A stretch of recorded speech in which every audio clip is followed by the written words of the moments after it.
여러분 둘 중에 하나를 선택해서 한번 손을 들어보시기 바랍니다. 첫 번째로 옷을 벗으면 나는 빨래 바구니에 바로 넣는다. 첫 번째 한번 손 들어보실래요? 두 번째로 옷을 입은 그대로 험을 벗듯이 그대로 내버려둔다. 손 한번 들어보실래요? 당당하다 우리 세연이. 목사님도 준영이도 비슷하네. 자, 첫 번째, 밥을 먹으면 나는 바로 설거지하는 게 마음이 편하다. 두 번째, 밥을 먹으면 모아놨다가 아침, 점심, 저녁 다 모아놨다가 한 번에 하는 게 편하다. 지금 제가 보니까 가족끼리도 서로 쳐다보시면서 이렇게 너 아니야? 라고 이렇게 하시는 눈빛들이 보이는데요. 저도 여기에서 자유로울 수가 없는데요. 자백하자면 저는 다 후자입니다. 흔적을 남기는 사람이고 잘 흘리는 사람입니다.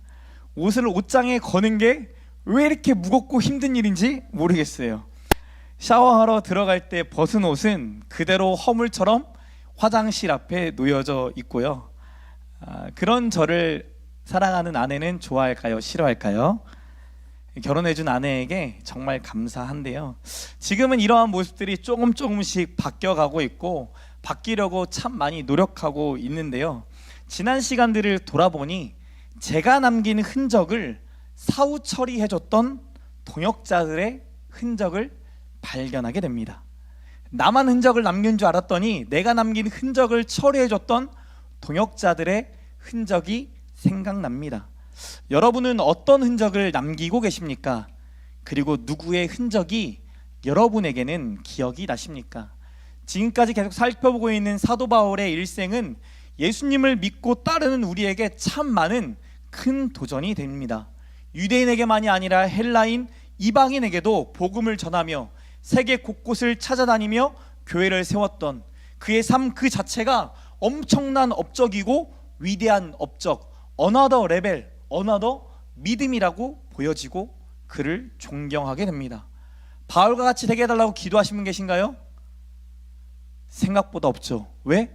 어나더 레벨이니까.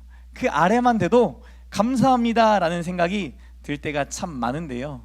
그러나 조금 더 깊이 바울이 걸었던 그의 걸음걸음을 성경을 자세히 살펴보면 그의 업적 이면에, 그가 이룬 많은 일들 이면에 하나님을 향한 깊은 사랑과 성도를 향한 깊은 사랑의 흔적들을 발견할 수 있습니다. 바울과 믿음의 동역자들은 기적을 남겼던 사람이기보다 깊은 사랑의 흔적을 남겼던 사람입니다. 여러분은 기적을 남기는 사람이 되고 싶습니까? 아니면 누군가에게 깊이 새겨질 깊은 흔적을 남기고 싶은 사람이 되고 싶습니까? 오늘 말씀을 통해 우리의 삶 속에 일어나는 하나님의 놀라운 일들, 기적들을 돌아보면서 동시에 우리에게 남겨진 하나님의 흔적을 보게 되는 귀한 시간 되기를 소망합니다. 지난주에 이어 바울과 바나바는 박해를 피해 이고니온이라는 도시에 도착합니다. 비시디아 안디옥에서 동쪽으로 직선거리 125km에 위치한 이고니온은 소아시아 남부 중앙에 있는 루가오니아 지방의 수도입니다. 사진 한번 보여주시겠어요? 비시디아 안디옥에서 이고니온 이쪽으로 지금 온 거예요. 그냥 지도로 봐서는 잘 모르시겠지만 도시 주변에는 평화가 워낙 넓어서 이곳에서 생산되는 밀이 터키 전체의 1년 먹을 식량이 될 만큼 비옥한 땅이다 라고 말합니다. 거기다가 사방으로 뚫린 도로망은 과거나 현재까지도 교통의 요지로 자리 잡게 될 만큼 교통이 발달된 곳, 농업의 센터이자 상업의 중심지가 된 곳이 이고니온이다 말합니다. 그렇다면 이 이고니온에 누구도 살고 있었겠어요?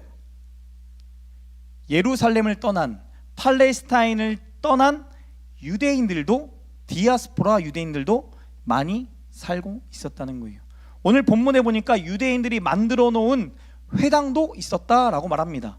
그만큼 이 비옥한 땅, 많은 상업의 중심지가 된 이고니온에 많은 유대인들이 돈을 벌기 위해, 먹고 살기 위해 이 이고니온까지 와서 살고 있다라는 거죠. 근데 여러분 잘 생각해 보면 바울과 바나바가 오늘 이 회당에 가는데, 회당에 가는 게 맞는 일일까요? 방금 전 박해를 받았던 비시디아 안디옥에서 회당에 가서 복음을 전하다가 박해를 받았고, 박해를 받는 와중에 몸을 살리기 위해 피했던 이력이 있습니다. 회당에서 복음을 전하면 이전처럼 유대인들과 충돌이 일어날 게 뻔합니다. 충돌로 끝나는 것이 아니라 핍박을 받게 될 거고, 또 어떠한 일이 일어날 줄 아무도 모릅니다. 회당이 아니라 조금 더 안전한 곳, 유대인들을 만날 수 있는 곳, 그곳을 찾아가야 할 터인데, 그럼에도 불구하고 바울과 바나바는 유대인의 회당에 찾아갑니다. 왜 그럴까요?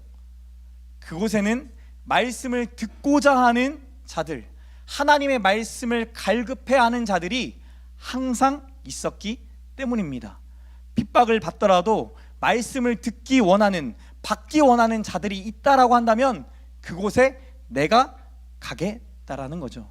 그 결과 1절 하반절에 유대와 헬라의 허다한 무리가 믿더라 말씀합니다. 비록 박해를 피해왔지만 이곳에서도 하나님의 말씀을 듣고 반응하는 자들이 있으니 이 두 사람이 얼마나 감격했겠습니까? 저도 선교를 나가보면, 혹 외국에 나가보면, 주하전 선생님처럼 외국에 있는 교회들을 가보면 그들 안에 뜨거움을 발견할 때가 있어요. 대만에 제가 고등학교 때 한번 놀러 갔었는데, 대만에 있던 이 대만인 교회가 우리가 부르는 찬송가 같은 거를 부르는데 정말 뜨거운 거예요.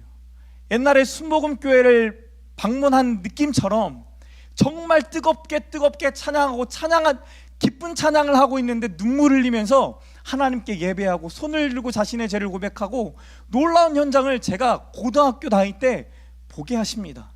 힐송교회를 갔어요. 힐송교회를 갔더니 들어가자마자 눈물을 흘리는 형제자매들이 있어요.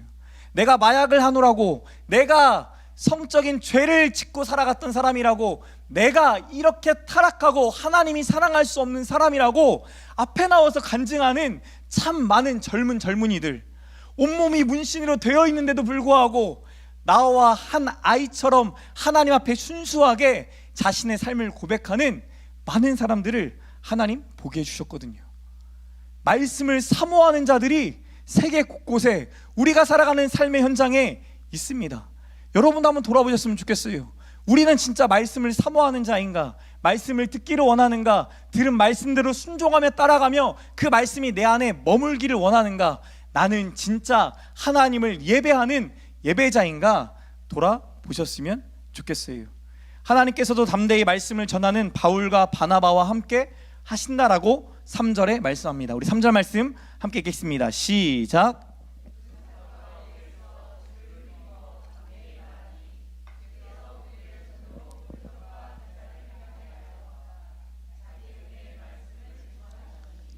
하나님은 바울과 바나바가 전했던 복음, 그 말씀을 증언하시고자 하나님의 기적을 일으키십니다. 바울과 바나바도 신나지 않았겠습니까? 복음을 전하고 그 들을 때마다 얼굴빛이 변하고 그 삶이 변하는 것을 마주하게 되는 것만으로도 너무나 기쁜 일이잖아요. 그런데 거기에 더해 하나님의 놀라운 능력, 우리의 인간의 머리로는 해석할 수 없고 이해할 수 없는, 과학적으로 증명할 수 없는 일들이 이 현장에 일어납니다. 예수 믿으세요. 하나님 믿으세요. 예수님이 당신을 사랑하십니다. 당신의 모든 죄를 짊어지고 죽으셨다 부활하셨습니다. 부활하신 그 예수님이 천지 만물을 만드신 하나님이십니다 라고 전했는데, 온갖 기적과 이적과 표적이 나타났다고 한다면 여러분은 그 자리에서 어떻게 반응하시겠습니까? 저에게 기도 요청하시는 여러 성도님들이 계십니다. 기도의 제목도 참 다양해요. 재정의 문제, 자녀, 관계, 감정, 미래, 사업 등 다양한 기도의 제목을 한 주간에도 나눠주십니다. 그 기도의 제목들을 나누다 보면 자연스럽게 저는 무슨 얘기를 하게 돼요? 하나님에 대한 이야기, 하나님의 말씀에 대한 이야기를 나누게 되죠. 그러다 보면 어떤 분들은 말씀을 듣는 것이 아니라 진짜 이 말씀을 먹고 있구나라는 것을 느낄 때가 있어요. 그들의 생각이 달라지고 근심과 걱정이 사라지고 목소리도 얼굴빛도 변하는 것을 보게 될 때가 있습니다. 기도의 응답을 경험한 것도 아닙니다. 아직 이루어진 것도 아닌데도 불구하고 마치 한나처럼 울부짖었던 그 한나에게 찾아와 말씀하셨던 하나님의 말씀이 임한 것처럼 나갈 때에는, 교회를 떠날 때에는 기쁨으로, 믿음으로 돌아가는 성도들을 보게 됩니다. 목사로서 얼마나 행복하겠어요. 얼마나 감사하겠어요. 이래서 말씀을 전하는구나, 이래서 목회를 하는구나, 참 매번 고백할 때가 참 많이 있습니다. 그래서 저는 개인적으로 신방을 참 좋아합니다. 이 신방을 통해 예배에서 느끼는 그 감격과 그 은혜가 동일하게 신방 속에서도 일어나거든요. 여러분, 교회 신방 얼마 남지 않았습니다. 저도 바빠요. 마지막으로 권면드립니다. 조만간 마감되오니 빠른 시간 안에 결단하시고 같이 또 신방하시면서 하나님께 기도의 제목 놓고 하나님의 일하심을 경험하는 저와 여러분 되시기를 축복합니다. 하나님의 놀라운 표적과 기사를 봤으니까 이어 4절에는 이고니온에 사는 모든 유대인과 헬라인과 이방인들은 누구를 믿더라? 예수를 믿더라 말씀해야 될 것 같은데 4절은 이렇게 말씀합니다. 우리 4절 말씀 함께 읽겠습니다. 시작.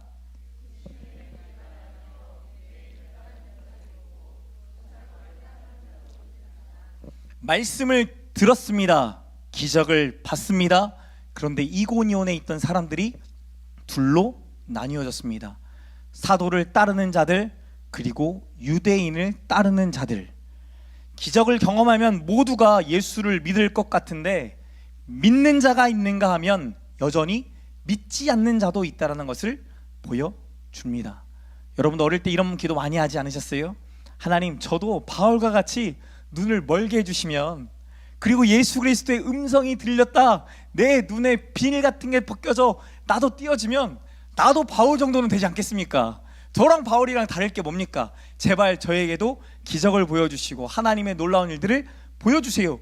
기도하신 분 저밖에 없어요? 네, 저는 그렇게 기도했어요. 그래서 목사가 된 것 같아요. 정말 저는 그렇게 기도했거든요. 하나님의 기적이 너무나 사모가 됐고 하나님의 기적과 이적과 표적을 경험하면 나는 절대로 하나님을 떠나지 않고 하나님의 품 안에 거하며 하나님의 말씀을 쫓는 사람이 될 거다라고 생각했는데, 하나님이 참 많은 기적과 이적들을 제 삶에 보여주셨는데 제가 따라가고 있지 않았어요.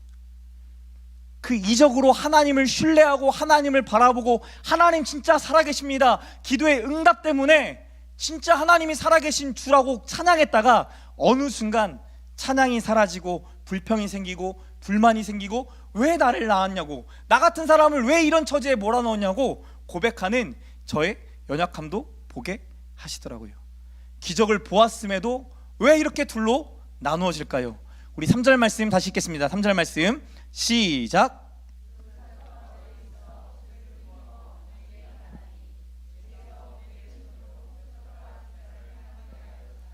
자기 은혜의 말씀을 증언하시니.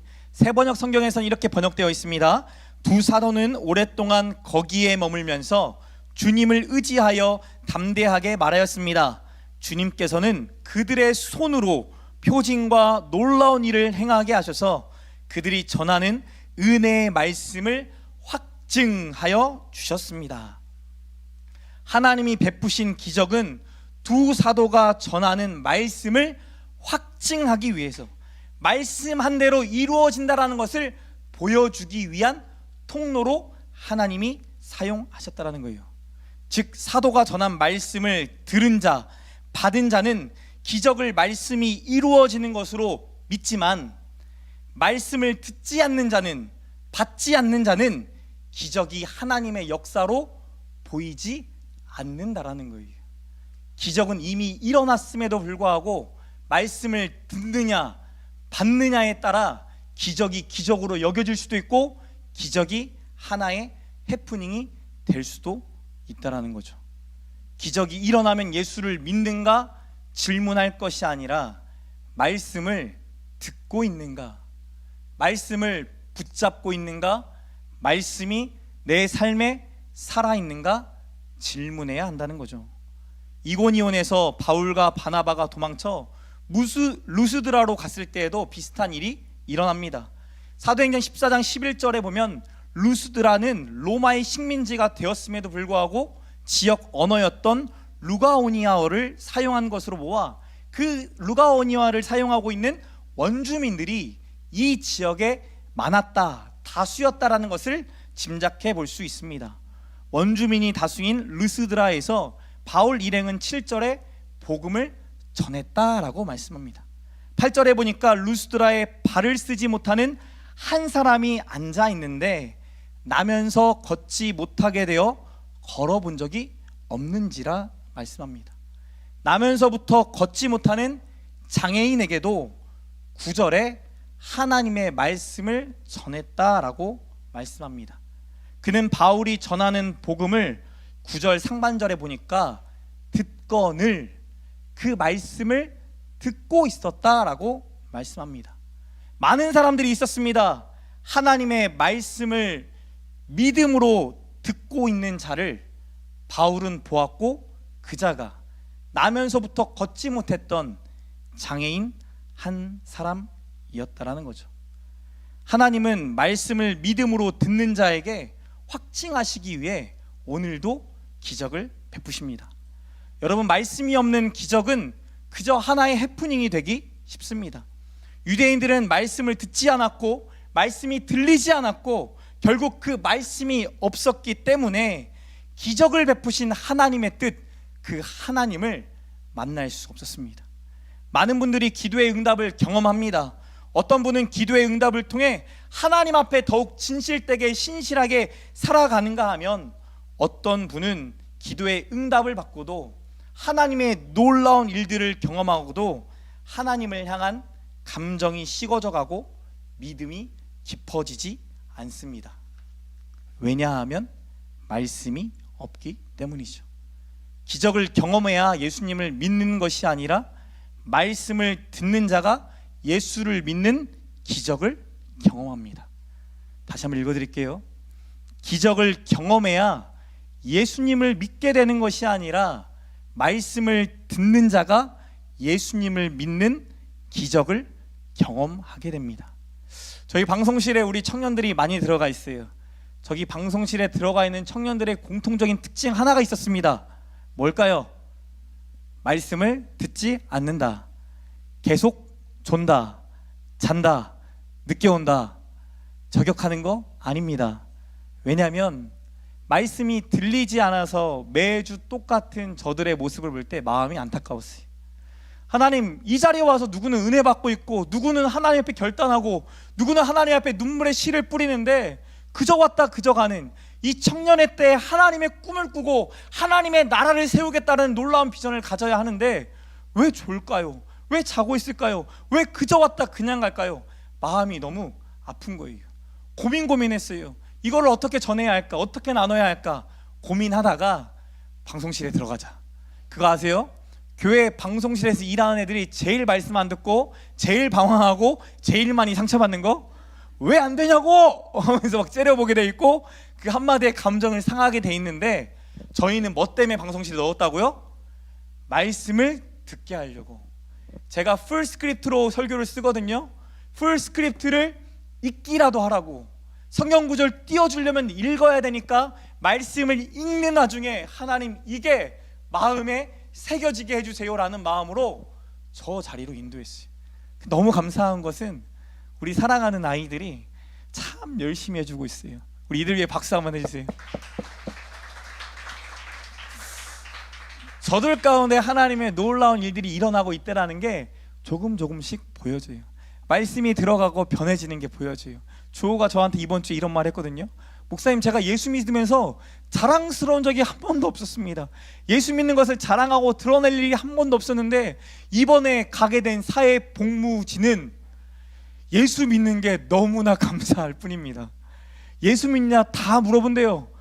사회복무지 그 노인복지회관에서 예수 믿느냐고 모든 직원이 물어보는데 예수 믿는다고 하니까 너무 좋아한대요. 목사님, 제가 1월 달에 필리핀 선교 꼭 가고 싶은데 같이 동참하고 싶은데 과연 휴가를 낼 수 있을지 모르겠어요. 근데 목사님 기도해 주세요. 주호가 저한테 기도 요청했거든요. 주호가 센터장님을 만났을 때 그래 한번 두고 보자 좋게 생각하고 있다라고 말을 해줬는데 그 다음 주에 가서 또 한번 전했더니 센터장님이 너무나 좋아하시면서 무슨 일 있어도 내가 빼줄 테니까 갔다 와. 우리 하나님께 영광 박수 올려드릴까요? 하나님을 믿는 게, 예수를 믿는 게 자랑스러워질 수 있도록 주의 마음을 바꿔가시고 우리 청년들, 성도들의 마음을 바꿔가세요. 예수를 믿는 게 부끄러웠고 예수를 믿는 걸 드러내기 싫어했던 자들이 예수를 믿는 게 자랑스럽고 예수를 믿는 걸 기뻐하는 인생이 된다는 것, 뭐가 남아서요? 말씀이 남아서요. 하나님의 살아있는 말씀, 이 말씀을 의지하여 기도하고 엎드렸더니 하나님이 그 말씀대로 이루어진 것을 경험하기 시작하니까 어떻게 돼요? 더 담대해지죠. 더 담대해져요. 하나님 또 어떤 일을 하실까? 또 어떤 일들을 이루실까? 이 주신 말씀을 왜 나에게 주셨을까? 고민하지 않겠습니까? 저는 우리 사랑하는 웰컴 뉴스 청년들, 청소년들이 하나님 앞에 기도하는 자 됐으면 좋겠어요. 하나님 앞에 하나님을 자랑스러워하는 자 됐으면 좋겠어요. 하나님 앞에 질문하는 자 됐으면 좋겠어요. 하나님, 내 상황은 전혀 아닌데 전사님이 말했던 것처럼 나는 전혀 사랑받지 못할, 사랑받을 만한 가치가 없다라고 여기질 만한 사람인데 그런 나도 비옥한 땅으로 만드셔서 사랑받게 하시고 만들어 가신 그 은혜 경험케 해주세요. 고백하는 귀한 하나님의 아들, 딸 되기를 축복합니다. 사랑하는 성도 여러분, 하나님의 말씀이 여러분에게도 들려지십니까? 하나님의 말씀을 들으려고 하는 마음밭을 준비하고 오십니까? 예수를 믿는 기적을 경험한 사람들에게 나타나는 공통적인 흔적이 있습니다. 그들의 입에는 자신의 사상이나 생각이나 철학이 아니라 항상 하나님의 말씀, 곧 성경을 이야기합니다. 하나님의 말씀으로 기적을 베푸신 하나님을 해석합니다. 정말 기도하는 권사님들, 동역자들 만나면 그분들은 정말 하나님의 이야기를 해요. 제가 멘토로 모시는 심준호 목사님을 제가 좋아하는 이유는 같이 만나면 빨리 헤어지는 날이 12시예요. 키즈 예배 때 나눴던 것처럼 저희가 다음날 아침까지 하나님에 대한 이야기를 하다가 날을 샜던 적이 한두 번이 아니었어요. 자주 만났음에도 불구하고, 꾸준히 연락했음에도 불구하고 일상 속에서 경험하는 하나님의 놀라운 일들, 하나님이 이 말씀 주셨고 이 말씀 따라 내가 순종하고 걸어갔는데 하나님이 정말 이렇게 하시더라. 이 목사, 나는 아직도 이 말씀을 주셨는데 이 말씀이 나한테 해석이 되어지지가 않아. 여전히 고민이 돼. 근데 그래도 이 말씀을 주신 이유가 있겠지. 나 그냥 그거 붙잡고 걸어가고 있어 라고 하면서, 여러분 날 세보셨어요? 지금 신 목사님 만날 때마다 기대가 돼요. 과연 오늘은 몇 시에 잘까? 피곤해서 기대가 되는 것이 아니라 같이 나누면서 같이 누리게 될 하나님의 나라가 너무나 기대가 되고, 그래서 더 주기적으로 만나는 것 같아요. 예수를 믿는 기적을 경험한 사람들에게 나타나는 공통적인 흔적, 뭐라고요? 하나님의 말씀, 곧 성경이 그 입에 있다고요. 오늘 저와 여러분에게 하나님의 말씀을 들으려는 태도와 받으려는 자세가 있기를 축복합니다. 그럴 때 하나님의 말씀이 들려지고 마음에 남아 그 말씀이 하나님의 때 깨달아지고 응답되어지는 놀라운 기적을 경험하는 간증자 되시길 축복합니다. 바울을 보십시오. 사람들은 기적을 베풀었던 바울에게 찾아갑니다. 같이 11절 말씀 읽겠습니다. 11절 말씀 시작.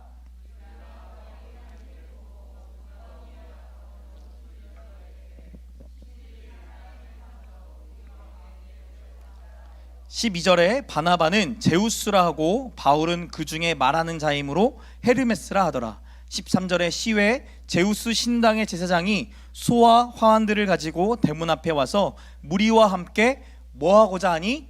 제사하고자 하니. 사람들은 기적을 봤습니다. 그 기적을 보고 바나바와 바울에게 제우스와 헤르메스다라는 칭호를 붙입니다. 진짜 신이 사람의 형상을 입고 이 땅에 내려와 우리 앞에 서 있구나 말하고 있습니다. 그들이 가지고 있던 사상과 생각과 철학과 종교로 일어난 기적을 해석하고 있는 거죠. 바나바와 바울은 자신들의 높은 위상을 누리면서 높은 위치에서 제우스와 헤르메스라는 그 위치에서 복음을 전할 수도 있었습니다. 그러나 그들은 그 방법을 택하지 않아요. 자기를 높이려는 이들을 향해서 오히려 외칩니다. 15절에 나나 너희나 우리는 무엇을 가진 사람이다? 성정을 가진 사람이다. 우리는 just human being, 우리는 그저 사람일 뿐이다. 나나 너나 똑같아 라는 말을 합니다.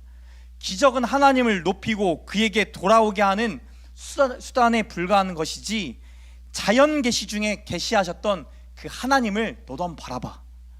이 세상을 만드신 하나님, 창조하신 하나님, 우리에게 해와 달과 별, 때를 따라 내리시는 비를 통해 음식을 주시고 먹이게 하시며 기쁘게 하시는, 우리를 다스리시는 그 하나님을 너네가 좀 느껴봐 라고 선포합니다. 사도 바울은 기적을 통해 복음이 왜곡되는 것을 철저히 경계합니다.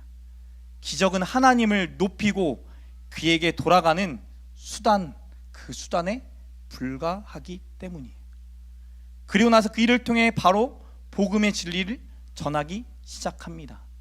자신을 높이기보다 하나님을 높이는 바울이 하나님 보시기에 얼마나 사랑스러웠겠습니까? 바울의 말씀을 들은 자들은 아멘으로 화답하여 반응해야 될 것 같은데, 바울의 바른 가르침의 대가가 생각보다 큽니다. 비시디아 안디옥과 이고니온에서 많은 사람들을 충동했던 유대인들이 무리를 충동하여 바울을 돌로 칩니다. 방금 전까지만 해도 바울과 바나바를 신으로 여겼던 사람들이 이제는 그들을 신으로 여기기보다 그들을 쳐 죽이려고 합니다. 그들에게 기적은 보였지 날 때부터 걸을 수 없었던 장애인이 들었던 하나님의 말씀은 들리지 않았던 것입니다. 말씀은 들었지만 말씀이 없었으므로 나의 지식으로, 경험으로, 관습과 관례와 전통으로 대중이 말하는 대로 기적을 해석했고 사람을 해석합니다. 사람들은 바울이 돌에 맞아 죽는 줄 알고 외곽에 바울을 버립니다. 하나님의 기적은 이고니온에서도 루스드라에서도 일어났지만 이 복음 전파라는 관점으로 볼 때 실패한 것처럼 보여집니다. 하나님의 말씀은 그저 허공에 떠도는 메아리처럼 여겨집니다. 그럼 뭐 해야 돼요? 그 말씀을 버려야겠죠. 말씀을 전하는 것을 그쳐야 하지 않겠습니까? 여러분 10년, 20년, 30년 신앙생활 했는데도 아무런 변화가 없다고 한다면 내가 정말 하나님 앞에 신앙생활을 잘하고 있는지 돌아봐야 하고, 돌아봤는데도 하나님 앞에 잘하고 있는데도 불구하고 아무런 변화와 기적과 이적이 나타나지 않는다고 한다면 뭐 해야 돼요? 신앙생활 안 해야죠. 헌금 얼마나 아까워요? 12월조가 얼마나 아깝고 들여지는 시간과 나의 젊음이 얼마나 아깝습니까? 죽지 않고 살아난 바울이 그럼 포기할 법도 한데 다친 몸을 이끌고 더베라는 곳으로 향합니다. 왜 더베로 갔어요? 이전에 핍박받았던 것처럼 핍박받으면 다른 곳에 가서 복음을 전하라는 뜻으로 해석한 거죠. 여러분 이해가 되십니까? 표면적으로는 바울의 전도 사역이 이고니온에서도 비시디아 안디옥에서도 루스드라에서도 이미 실패한 것처럼 보여집니다. 믿는 자도 있었지만 믿는 자보다 오히려 음해하고 죽이려고 하고 모함하고, 그래서 돌에 맞는 말도 안 되는, 사람이 사람으로서는 할 수 없는 일까지 당하는 수모를 경험합니다. 실패로 여겨지죠. 열매가 있는 듯 했지만 결국에 돌아온 것은 돌이지 않았습니까? 그럼 이제 포기할 법도 한데 바울은 포기하지 않고 복음을 위해 달려갑니다. 사도행전 20장 24절에 바울이 이렇게 고백합니다.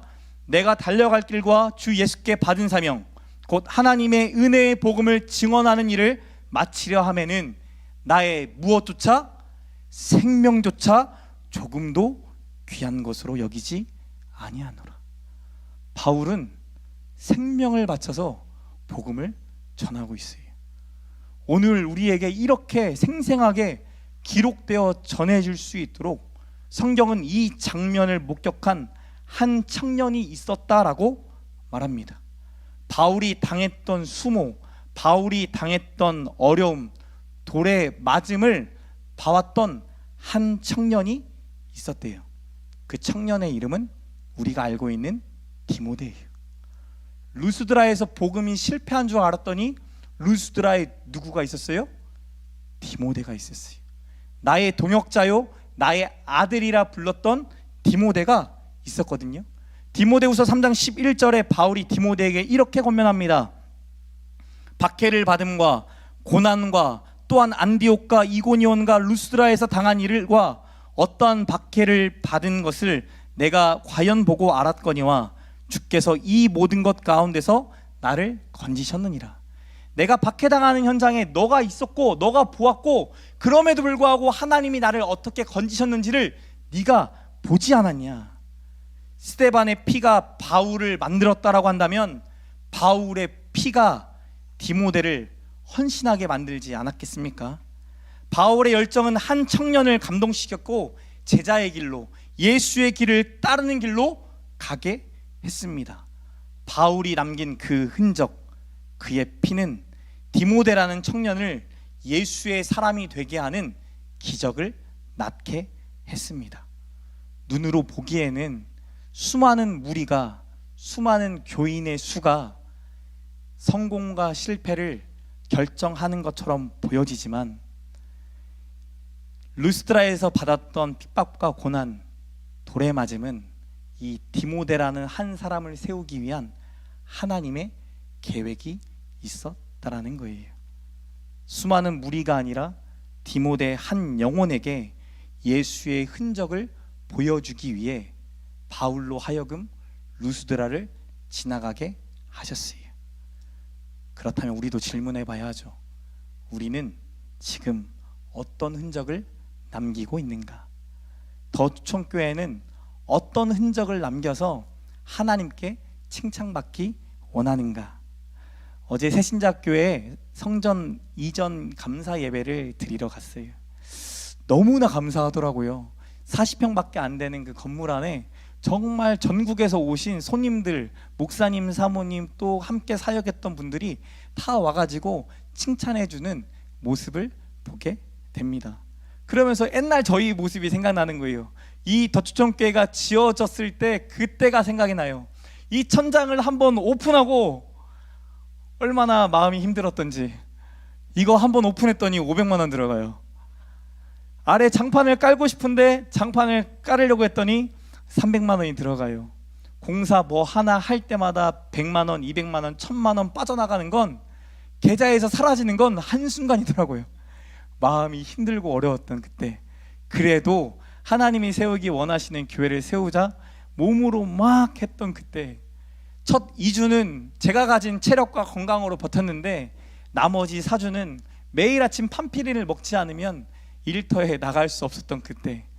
그래서 장인어른 나갈 때 저는 아프다 핑계대고 자고 싶었는데 장인어른이기 때문에 그러지 못했던 그때. 그때가 너무 떠올라요. 흔적이 보여요. 새신자교회에 가서 하나님이 그 교회를 왜 세워가시는지 하나님의 흔적이 보여요. 새신자교회에 새로운 전도사님이 와서 세워지는 것이 아니라 그 한 교회를 놓고 20년 동안 성도 한 명 없이 길거리에 나가 자신이 손수 만든 사형리, 복음을 적은 그 휴지, 전도지, 용품들을 나눠줬던 목사님의 흔적이 보여요. 비록 새로운 예배당에는 원로 목사님의 흔적은 전혀 보이지 않지만 보이지 않는 그분의 영적인 기도와 그분의 눈물과 한 사람이라도 교회에 오면 너무나 감사합니다 고백했을 그 목사님의 그 믿음의 중심이 보이더라고요. 더추천교회가 앞으로 어떤 흔적을 남겨갈까요? 여러분은 어떤 흔적을 남겨가고 계십니까? 가정에서, 우리 교회에서, 직장에서 우리가 지금 어떤 흔적을 남기고 있을까요? 우리가 남기는 그 흔적이 디모데 한 사람을 세우고 디모데를 통해 또 하나님의 교회들이 세워져 가는 것처럼 우리의 헌신과 수고를 통해 세워지는 그 하나님의 나라 맛보는 저와 여러분 되시길 축복합니다. 말씀을 맺겠습니다. 사랑하는 성도 여러분, 말씀이 들려진다. 참 모호한 이야기이죠. 참 모호해요. 말씀을 듣기 싫은 자가 누가 있을까요? 당연히 교회에 왔고 예배하러 왔으면, 신앙생활 했으면 말씀이 들려지기 원하죠. 근데 많은 성도들이 듣고 흘려보내죠. 다음 주면 또 다른 말씀이 주어지죠. 또 듣고 흘려보내죠. 그래서 우리가 한번 좀 점검해 봤으면 좋겠어요. 우리 안에 진짜 말씀이 머물고 있는가? 내가 하나님의 말씀을 가까이 하고 있고 그 말씀을 붙잡고 기도하고 있고 그 말씀대로 내 삶에 하나님의 나라가 이루어지기를 소망하고 있는가? 보통은 문제가 생겨야만, 어려움이 생겨야만 하나님을 찾게 되는 우리의 연약함이 있죠. 건강에 문제가 생겨나기 시작하고, 재물에 문제가 생겨나기 시작하고, 내 손과 내 힘으로 할 수 없는 문제들이 생겨나기 시작할 때 그때 하나님을 찾게 되는 것 같아요. 그런데 그 전에 하나님은 이미 기적을 베풀어 주셨어요. 이미 우리에게 하나님이 오늘도 이 자리에 나올 수 있게 하신 게 기적이에요. 우리 아이가 태어날 수 있는 게, 건강한 게 기적이에요. 그걸 무엇으로 설명할 수 있겠어요? 원래 그런 거지가 아니라 원래 그런 거는 기적이에요. 하나님이 참 많은 기적들을 우리에게 보여주시는데 우리가 그것을 기적으로 받아들이지 못해요. 왜? 말씀으로 해석이 되어지지 않으니까. 말씀으로 받아들여지지 않고 말씀으로 보여지지 않으니까. 문제와 일어나는 현상만 보고 판단하고 하나님께 원망하고 하나님께 울부짖을 때가 참 많이 있죠. 그런데 저와 여러분에게 말씀으로 하나님의 뜻이 헤아려지고 발견되어지는 그 축복 있기를 소망합니다. 한나는 임신하지 못하는 자였어요. 자신의 임신하지 못함을 놓고 성전에 가서 하나님께 울부짖죠. 그때 엘리지 사장이 그런 얘기 하잖아요. 너 술 취했냐? 나 술 취한 거 아닙니다. 내가 임신하지 못해서 하나님 앞에 간절한 마음으로 기도하는 것입니다 라고 한나가 얘기를 해요. 그런데 여러분, 한나가 왜 그토록 울부짖으면서 기도할까요? 애가 없으니까 너무 당연한 이야기겠죠? 그런데 한나가 살았던 그 시대는 왕이 다스렸던 시대도 아니고 사사가 다스렸던 시대예요. 내 소견에 옳은 대로 살았던 시대. 오늘날 우리와 같은 시대 아닙니까?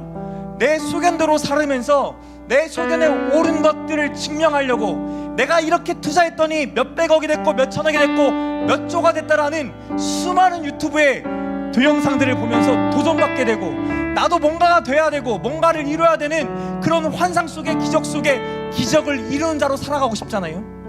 하나님의 영적인 흔적을 남기기보다는 말씀을 따라 순종하며 눈에 보이는 결과는 망했더라, 안 됐더라, 실패했더라, 그런 인생이 아니라 사람들이 보기에도, 예수 믿는 자나 믿지 않는 자가 보기에도 성공했다 말하는 자가 되고 싶은 그 마음이 우리에게도 있잖아요. 근데 그 이전에 진짜 우리 안에 말씀이 머물기 시작하면 한나가 임신하지 못하는 자신의 상태만 봤던 것이 아니라 영적인 임신할 수 없는 이스라엘을 봤던 놀라운 일이 일어나요. 왕이 없으므로 스스로가 다 왕이 되어 살아가는 이 암흑과 같은 세계가 보이기 시작합니다. 그리고 그 하나님께 울부짖는 거죠. 서원하는 거죠. 하나님, 이 암흑과 같은 세상 어떻게 해야 합니까? 내가 자식이 없는 이거랑 이 세상이 너무나 똑같습니다. 하나님, 나에게 자식을 주시면 내가 하나님께 바치겠습니다. 어둠으로 가득한 그 세상에 빛을 비추는 자가 되도록, 예수의 빛을 비추고 하늘의 빛을 비추는 하나님의 나라를 임하게 할 자가 나를 통하여 하나님 태어나게 해주세요.